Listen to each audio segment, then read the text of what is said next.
Halo bosku, kembali lagi ya bersama saya di channel ini. Nah, apa kabar ya kalian semua? Semoga kalian dalam keadaan baik-baik saja ya.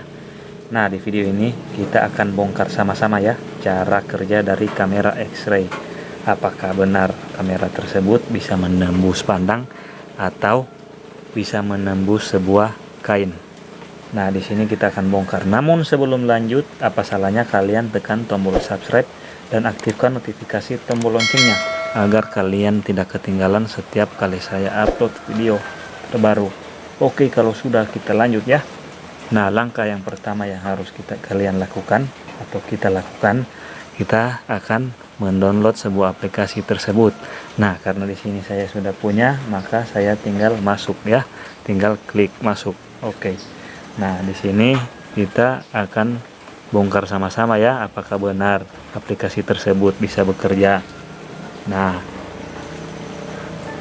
kita lihat ya, apakah memang kamera dari handphone saya, karena setahu saya dari handphone sini tidak ada ya namanya yang bisa menembus pandang atau menembus kain. Nah, sekarang kita coba lewat aplikasi, apakah benar-benar bisa menembus. Nah, sekarang kita coba ya. Kita klik. Nah, di sini tangan saya akan saya tutup kain ya. Di sini tangan akan saya tutup kain. Apakah benar-benar bisa menembus? Sekarang kita coba dulu ya. Nah, seperti ini.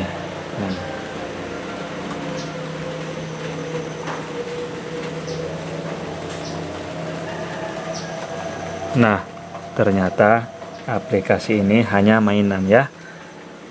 Hanya mainan saja, untuk hiburan saja, kecuali handphone kita sudah dilengkapi dengan kamera X-ray dari pabriknya, atau mungkin bisa saja handphone kita bisa diberi komponen lain.